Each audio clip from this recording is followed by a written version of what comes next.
Je ne te conseille pas de déléguer au début. C'est une émission pour tous ceux qui n'ont pas assez de temps pour eux. C'est une émission pour tous ceux qui disent « Fais chier, ce truc me saoule ». Alors, ne t'inquiète pas, j'ai pas perdu la tête, parce que ça va à contre-courant de tout ce qu'on te raconte, qu'il faut déléguer le plus tôt possible, blablabla.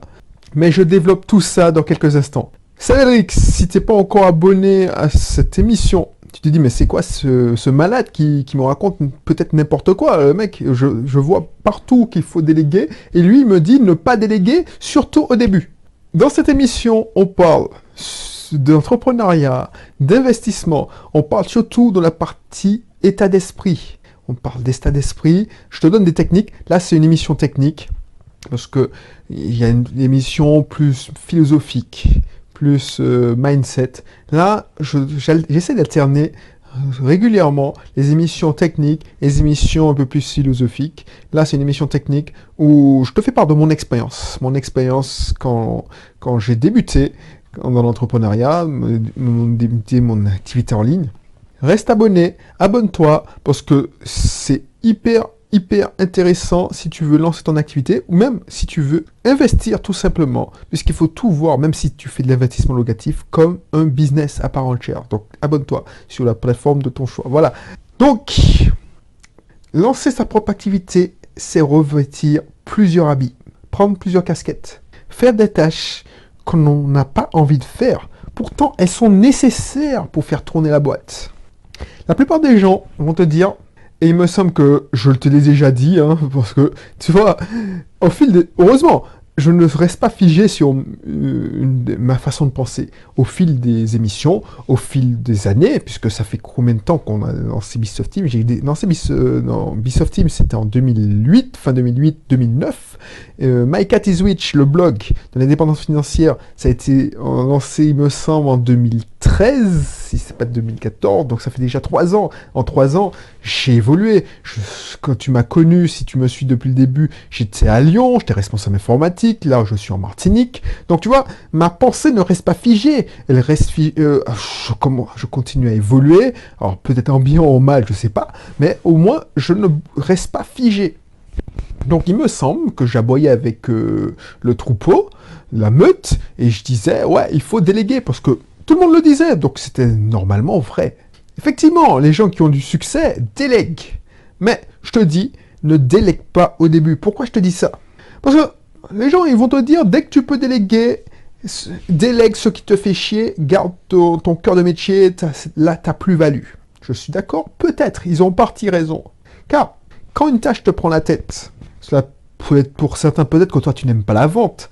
Peut-être que toi, au contraire, tu détestes l'administratif. Tu préfères discuter avec les clients, prendre des nouvelles, alors que, voilà, dès qu'il faut remplir une déclaration fiscale, faire de la comptabilité, voilà, ça te donne mal à la tête, et pas avec les chiffres. Effectivement, ça va te prendre plus de temps de faire ces tâches. Ça va devenir même une contrainte. Je sais ça, parce que je l'ai vécu. Et soit tu vas bâcler cette tâche, mais bon, la plupart du temps, quand c'est ton business, tu vas le faire comme tu peux, tu vas passer un mauvais quart d'heure, et tu vas faire comme tu peux, comme je te disais, tu vas faire souvent mal. Donc, résultat, tu vas trouver le temps long, alors que quand tu fais ce que tu aimes, par exemple ton cœur de métier, tu ne vois pas le temps passer. Pourtant, au début, faute d'argent, tu ne peux pas déléguer. Sauf si tu te dis, bon, je travaille en parallèle, je mets 2000 € sur la table, et puis je délègue. Les gens qui te disent ça, les gens qui disent oui, surtout les gens qui sont là depuis en 2008, 2007, qui ont commencé en 2007, les gens qui sont devenus, il y en a certains qui sont devenus millionnaires. Je suis sûr qu'au début, ils ne déléguaient pas. Moi, je ne déléguais pas, ça fait pas longtemps que je délègue certaines tâches, ça fait pas longtemps que je délègue. Pourquoi je te dis ça? Parce que au début, on a beaucoup de temps. On trouve qu'on a beaucoup de temps déjà. On a ces week-ends quand tu veux démarrer une activité, sur une activité en ligne, une activité sur Internet. Tu as beaucoup de temps, tu as tes week-ends, tu dis, bon, je me suis motivé. Donc, tu sais, ça rejoint ce que je te disais dans l'émission précédente, c'est-à-dire, tu es motivé, donc tu dois faire un pacte avec toi, tu vas rester concentré, cohérent et tu vas te garder confiance. Donc, tu as du temps, mais tu n'as pas souvent de l'argent. Donc, les gens qui disent « je suis parti de zéro, j'étais un fils d'ouvrier ou une femme d'ouvrier, j'étais même ouvrier moi-même et j'ai réussi », ils n'ont pas réussi en déléguant tout au début. Ce n'est qu'après qu'ils ont délégué. Et pourquoi je te dis ça? Parce que je voulais rétablir cette vérité. Parce qu'effectivement, tu les vois maintenant. Effectivement, ils ont raison de déléguer. Mais toi, tu n'as pas besoin de déléguer au début. Tu dois faire tes classes. Et voilà pourquoi je te dis ça encore. C'est parce que moi, je n'ai délégué qu'après avoir assuré un certain niveau de chiffre d'affaires. Et je n'aurais pas eu ce chiffre d'affaires si j'avais délégué au tout début. Parce que le temps d'avoir ce chiffre d'affaires, c'est passé 6-7 mois. Alors oui, j'ai perdu énormément de temps, mais j'ai appris énormément. Au début, quand on se lance dans une activité, c'est pas pour gagner de l'argent. Ça, c'est le tort de tout le monde. Tout le monde, c'est comme la ruée vers l'or. Quand je vois qu'un tel lance ce lancement pour dire oui, c'est grâce au blog on peut se faire devenir millionnaire, on peut quitter son travail, ben, ça, c'est pour chasser les chasseurs d'argent. C'est comme Lévis, du temps de la ruée vers l'or, vers le ruée vers Farless, qui a fourni les jeans aux chercheurs d'or. Ceux qui sont enrichis dans la ruée vers l'or, c'est pas ceux qui cherchaient l'or, mais c'est ceux qui fournissaient les pelles, les outils, les brouettes et les jeans. Et tu vois, ça aurait pu être dans mon intérêt de te dire, voilà, n'écris pas tes articles toi-même, comme moi, fais comme moi, fais appel aussi à mon usine. Pourquoi tu te fais chier à écrire tes articles? Alors c'est vrai, tu pourras faire appel à mon usine, mais pour faire appel à mon usine, soit tu dois prendre ton salaire pour payer l'usine, parce que c'est pas gratuit, il faut payer les assistants virtuels qui font les articles. Donc, c'est-à-dire que tu considères ça comme un investissement, tu te dis, bon, je mets 500 euros, mais je te conseille pas de faire ça au début, pas tout de suite, pas dans les 6 premiers mois. Alors c'est con, hein, je te dis ça franchement. C'est pour ça que, voilà, je vais peut-être m'attirer des ennuis, je vais peut-être casser le business de certaines personnes, mais pour moi, tu ne peux pas, tu ne dois pas déléguer au début. Et un autre travers de la délégation, parce que je suis tombé dans ces travers. Pourquoi je te dis ça? Parce que je pratique ce que je prêche. Quand je te disais fallait déléguer au début, effectivement, je me suis dit, bon, ben, quand j'ai découvert la délégation, je me suis dit, bon, pourquoi je me fais chier à faire cette tâche qui me pourrit la vie? Ben, je délègue. Et je suis tombé dans les travers de la délégation. J'ai délégué tout et n'importe quoi. Tout et n'importe quoi. Mes annonces Le Bon Coin me faisaient chier, moi je le déléguais. Tout ce qui pouvait être délégué, je l'ai délégué. Alors, je ne vais pas cracher dans la soupe, j'ai gagné du temps. Mais le danger quand tu délègues, c'est que tu accumules les tâches pour ton système. Voilà, je me suis délégué, je sais pas moi, créer des citations pour un compte Facebook, programmer des posts sur Facebook, j'ai délégué le montage de mes vidéos, c'était cool ça, ça me faisait gagner du temps. Et tu empiles des tâches. Et tu n'évalues pas ces tâches. Tu délègues. Donc ton boulot, c'est de déléguer. C'est devenu pour moi un jeu. Et je veux pas que tu tombes dans ce piège. C'était la performance. Je veux déléguer. Mais tu ne sais pas si cette tâche apporte quelque chose. Et puis tu t'en fous, ça coûte pas si cher que ça. Alors, ton système fait beaucoup plus de tâches. Mais voilà. Oui, tu y gagnes en productivité. Mais est-ce que ça rend le système plus efficace? Est-ce que tu as plus de résultats? Est-ce que tu ne passes pas à côté de l'essentiel? Par exemple, je me suis dit, ça a été de fait, hein. Il y a une assistante virtuelle, il y a 2 semaines de suite, elle a oublié ou elle ne faisait pas les publications sur Le Bon Coin. Déjà, je m'étais fait chier à faire une vidéo d'explication parce que pour déléguer, il faut, quand on ne te dit pas quand tu délègues, déjà, il faut faire le process, donc ça te fait un investissement en temps. Alors tu dis, bon, ce process, je le fais une fois et ça va être délégué, donc je vais gagner X heures. Et ça, c'est vrai. Tu fais tes procédures, tu perds 1 heure, et encore, tout casser 30 minutes à te filmer en train de faire ton annonce sur Le Bon Coin. Je prends cet exemple de l'annonce sur Le Bon Coin. Je me suis mis à me filmer, j'explique ça à l'assistant virtuel, je me filme mon écran, et tu délègues. Donc tu vas gagner, j'avais calculé que ça me faisait gagner 20 minutes par semaine. Donc c'est rentabilisé au bout de 3 semaines. Donc c'est tout bénéfice, et puis ça coûte pas trop cher. Le problème c'est que j'avais pas calculé que qui dit déléguer, effectivement, il faut dire contrôler. Donc, j'avais délégué un truc pour que soit tu délègues le contrôle à un autre superviseur, ça c'est une solution, mais moi j'avais programmé un robot Zyper, pour la petite histoire, parce que je suis un geek, donc j'ai un robot qui me prévenait quand les annonces avaient été supprimées et qu'elles étaient en ligne. Mais bien souvent, quand tu vois que ton robot ne se déclenche pas, tu te dis mais merde, elle a oublié.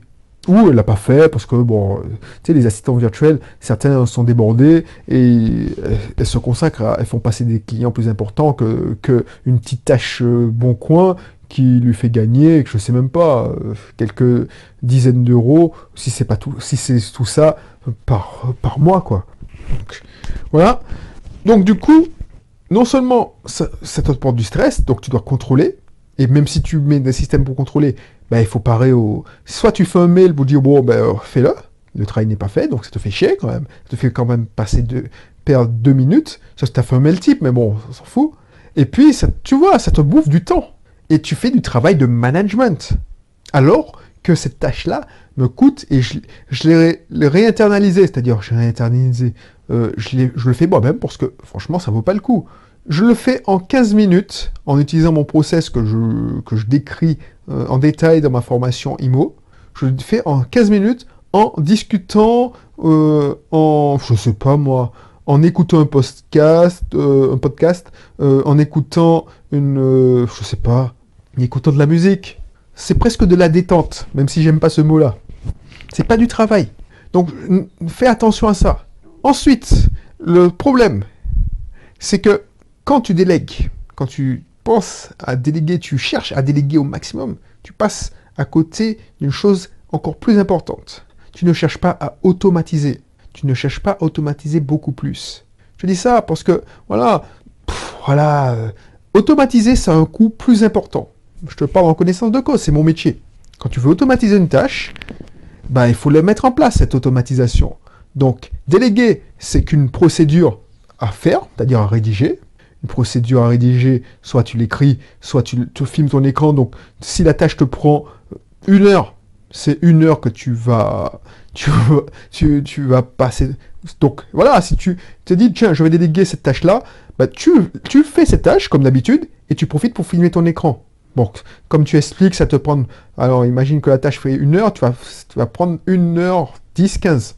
Donc, ça n'a pas un coût fondamental. Mais si tu décides d'automatiser cette tâche, il faudra créer un système. Et ça, l'investissement de départ est beaucoup, beaucoup plus important. Sauf que ça ne va pas valoir le coup. Parce que l'être humain, il n'est pas aussi fiable qu'une machine, un robot. Tu passes aussi à côté des tâches de simplification. Par exemple, tu ne perds le contact avec la tâche. Donc, tu ne cherches pas à la faire évoluer, puisque cette tâche-là, tu as déjà oublié cette tâche. Donc, au lieu de chercher à automatiser, à améliorer, ben, tu l'oublies et puis tu perds en productivité. Pire, tu ne te rends même pas compte que cette tâche n'en vaut pas la peine. Tu ne te demandes même plus si cette tâche t'apporte quelque chose, apporte quelque chose à ton système. C'est quoi la finalité de cette tâche? Parce qu'au début, c'était une finalité que tu avais définie, mais les choses ont peut-être évolué.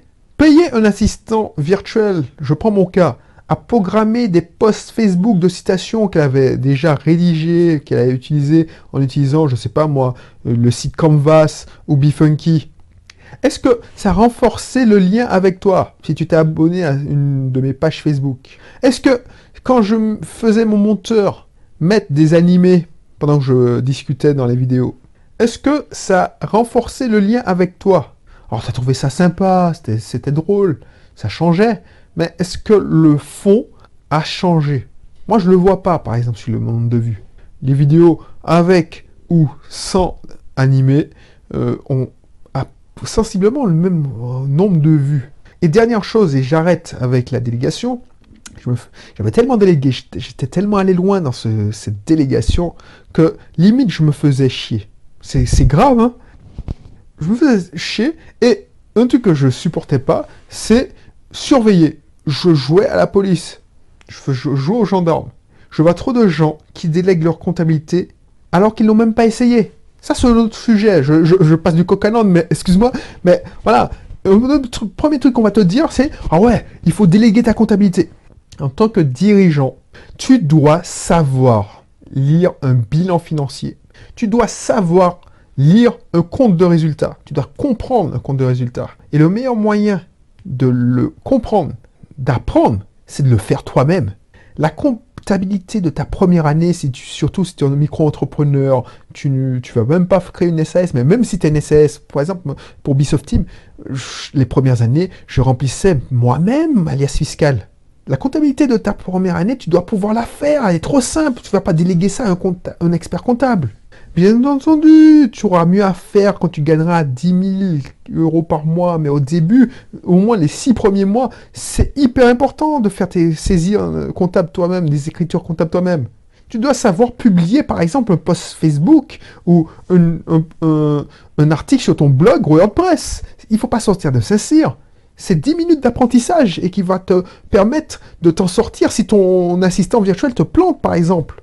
Combien de fois j'ai dû parer à une urgence parce que j'attendais une publication, parce que je te disais la dernière fois, 3C, les 3C, c'est concentration, consistance. Ben, moi, je demandais aux assistants virtuels de publier tous les mardis, par exemple. Il y avait un imprévu, il y avait un problème d'internet, je sais pas moi, à Madagascar. Ben, moi, j'ai dû prendre la main. Et si je ne savais pas le faire, ben, j'aurais été dans la merde. Tu dois savoir publier un post WordPress, tu dois savoir faire une vidéo.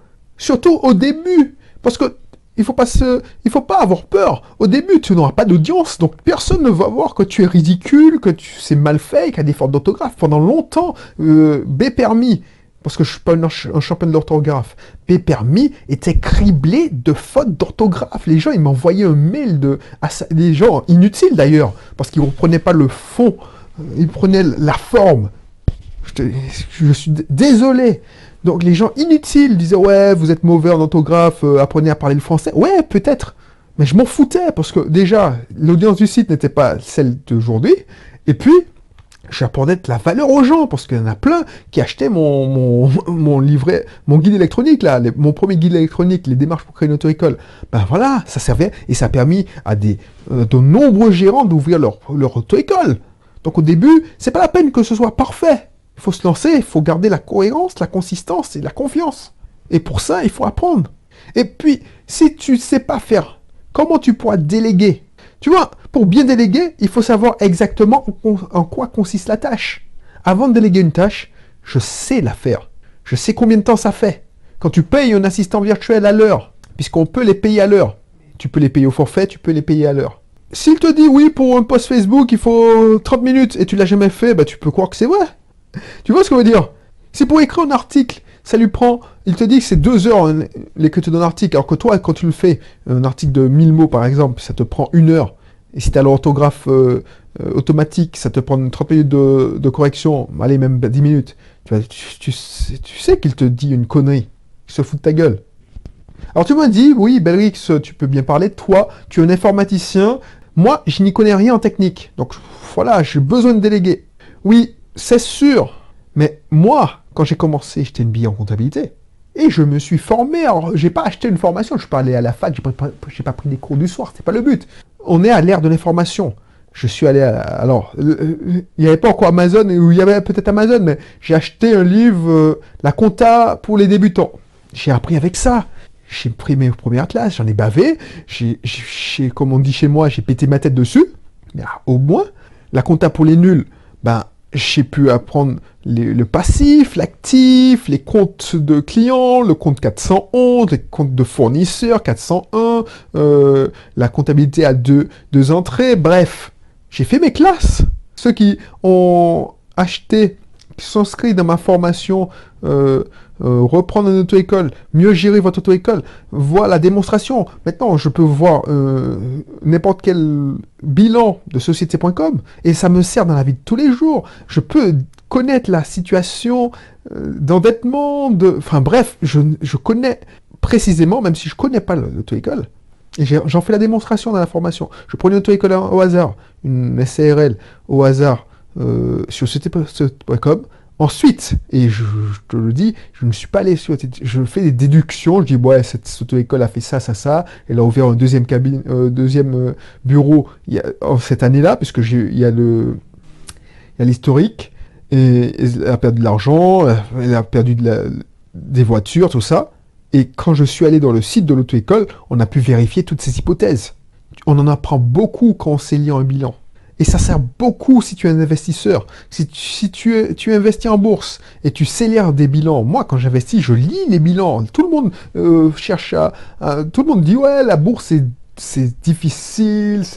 Bah, si tu sais lire un bilan, tu peux voir si la stratégie, tu sais, tout est disponible.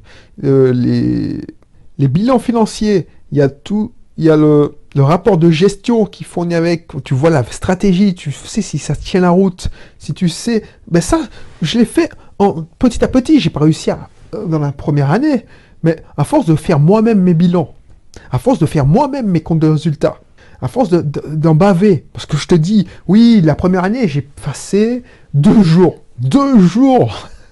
à baver, regarder les bilans ne s'équilibraient pas, je comprenais rien, voilà. Mais résultat, 7 ans plus tard, voilà, c'est en crevant qu'on apprend. Donc ça va devenir normal pour toi. Et après, tu peux déléguer, parce qu'il n'y a aucune valeur, effectivement, il n'y a aucune valeur ajoutée à le faire toi-même. Mais si tu sais lire, parce que la finalité, c'est de l'apprendre, ça. En 2008, j'y connaissais rien dans la création d'une SARL. Mais en me formant et en achetant un livre, créer sa SARL et créer et gérer sa SARL, un livre qui coûtait à l'époque 30 euros, avec un DVD ou un CD, non, à l'époque il n'y avait pas de DVD, un CD qui te donnait les modèles types. J'ai investi, oui, effectivement, je me suis emmerdé à lire pendant, alors je me souviens, ça m'a pris bien 2 mois pour lire, mais j'étais passionné, je dévorais tout ce que je pouvais trouver sur internet, tout ce qui était APCE, enfin les créateurs d'entreprise, tout ça. Oui, ça demande du temps, mais quand tu es passionné, ben voilà. Alors oui, j'aurais pu déléguer ce truc-là. Ben voilà, ça m'a servi parce que j'ai créé plusieurs sociétés après. Je peux conseiller mes clients. Je ne suis pas allé engraisser un expert comptable comme mes associés parce qu'ils n'avaient pas confiance en mes talents. Puisque 3 ans plus tôt, en 2005, on avait fait je me suis associé avec mes associés, oui, pour créer une auto-école. Ben, comme je n'étais pas sur place, j'étais venu pour 2 mois, parce que j'étais encore à Lyon, et que j'étais venu pour 2 mois, quand je suis parti, j'ai dit, oh, on va faire ça, ça, ça, comme ça, parce que j'étais déjà renseigné, mais ils n'ont pas eu confiance, ou, voilà, c'était mon métier. J'étais informaticien, immatriculer une société avec des statuts rédigés par un informaticien, ben voilà, ça ne le fait pas. Donc, ils ont préféré passer par un expert. Et pourtant, voilà, ça leur a coûté, quoi, 400 euros. Alors que 2 ans, 3 ans plus tard, j'ai matriculé Bistuf Team avec les mêmes prestations. Et encore, eux, ça a été plus long. Alors nous, puisqu'on était dans le même bateau, nous, à l'époque, ça a été plus long pour l'auto-école. Parce qu'il fallait attendre que l'expert comptable fasse le truc. Elle nous avait coincé parce qu'elle avait mis une clause dans le statut qui nous obligeait à débloquer tous les fonds. Alors que voilà, c'est en crevant qu'on apprend. Quand tu sais faire tes affaires toi-même, ou tu sais que ça existe, parce que, voilà, aujourd'hui, je sais que ça existe, ben voilà, je dis, ouais, je fais ça, ça et ça. Et tu économises. Au début, tu ne roules pas sur l'or, surtout si tu pars du début. Moi, je te parle, surtout si tu pars de rien. Et c'est possible de partir de rien à l'ère de l'information. Donc, si tu connais rien en informatique, forme-toi. Maintenant, il n'est plus nécessaire de développer une ligne de code comme à mon époque. Nous avons déjà parlé dans une émission précédente. Mais il faut un minimum de travail de formation. Tu ne peux pas dire, oui, je vais lancer mon blog et je vais gagner 500 euros par mois dans 1 mois. Il faut passer par là. Je sais que c'est chiant. Je sais que tu veux, comme les chercheurs d'or à l'époque, tu veux aller t'amuser pour trouver tes premières paillettes d'or et puis les vendre. Ça marche pas comme ça. N'oublie pas, hein, l'émission précédente. Concentration, cohérence et confiance. Et si tu n'investis pas en formation sur toi, tu vas être la proie de tous ceux qui vont te faire payer à prix d'or leurs prestations. Tu vas acheter des formations, je sais pas moi, pour créer un blog à 2000 euros, par exemple. Parce que tu vas penser que voilà, tu auras des astuces. Alors je dis pas que c'est de la merde, mais franchement, Alors, si tu veux, tu as 2000 euros à payer, voilà, investis sur mon usine à blog, qui va sortir, je vais la mettre à disposition bientôt. Au moins, déjà, tu auras une formation qui va t'apprendre à faire toi-même, et quand tu sauras faire toi-même, ben, tu pourras déléguer des tâches. Combien d'abonnés se sont fait plumer par des agences web? Combien de libéraux, de géants d'auto-école ont fait aveuglément confiance à leur expert comptable et ont déposé le bilan l'année d'après? Parce qu'ils découvrent que leur société est dans le rouge quand il est déjà trop tard. Parce que les comptables, la plupart, bon, j'ai rien contre les comptables, j'ai des amis comptables, mais il y a des comptables et comptables. Il y a des comptables, ceux qui les intéressent, surtout ceux qui font de libéral, c'est de faire des trucs faciles, des professions libérales faciles, c'est-à-dire docteur, dentiste. Ils te prennent, ils te pètent un bras, ils te cassent le bras, alors qu'ils font des bilans à la portée de n'importe quel stagiaire, n'importe quelle personne qui a fait un bac en comptabilité peut le faire. Je sais pas moi, quand tu es praticien, quand tu es en libéral, et que tu ne te lances pas dans l'achat de locaux, tu fais pas une SCI, enfin, tu fais pas des montages, ta comptabilité est simple. Tu n'as pas de société, tu n'es pas en CELAS, tu n'es pas une société d'exercice libéral. Moi, je te parle de reconnaissance de compte, parce que j'ai fait l'effort de me former pour aider mon épouse. Ta comptabilité est simple. Tu n'es même pas obligé, si tu es entrepreneur individuel, tu es comme 80% des libéraux, tu n'es pas obligé de faire une comptabilité à double entrée comme dans une société. Recettes, dépenses. Tu immobilises tes achats. L'immobilisation de matériel, c'est 5 ans. Donc, la première année, tu souffres un peu, et encore, tu peux te faire aider d'un gars. Mais si tu le sais le faire toi-même, c'est facile. Et puis, à le reste du temps, c'est facile. Il y a même des logiciels qui font les saisies, les écritures comptables pour toi à partir de tes accès de banque. Tu vois, voilà la plus-value. Voilà la plus-value de te former. Tu te rends compte que c'est hyper facile, donc tu peux automatiser. Au lieu de graisser un comptable qui fait un travail... Voilà. Alors, c'est pas tous les comptables. Il y a des comptables qui ont une réelle plus-value. Ils font de la comptabilité analytique. Mais ce que je reproche, c'est des comptables qui sont contents de faire les bilans, de remplir les liasses fiscales, et qui te prennent 1000, 2000 euros pour faire ça. Si tu veux te lancer, parce que cette émission s'adressait plutôt à ceux qui veulent se lancer une activité, qui veulent débuter une activité et qui disent, bon, j'entends partout sur Internet qu'il faut déléguer, donc je vais déléguer dès le début. Mauvaise idée pour moi. Il faut faire tes classes. Donc si tu veux avoir une formation pour te former, il faut faire tes classes, il faut te former. Te former pour tester ton idée de business en moins de 2 jours chrono. Je te laisse le lien dans la description. Cette formation, c'est pas pour l'encenser, mais va te permettre de te lancer sans débourser un sou en enregistrement d'activité. Ça te fait économiser beaucoup, beaucoup d'argent. Parce que on va pas faire de fleuriture. On va utiliser une technique informatique, c'est-à-dire le développement agile. Voilà. On va utiliser des itérations de 15 jours. Donc tu pourras avoir plus de chances de réussir. Je te laisse découvrir la description de la formation. Et puis, si ça ne t'intéresse pas, il n'y a pas de souci. Je te dis à bientôt pour une prochaine édition. D'ici là, porte-toi bien. Allez, bye bye.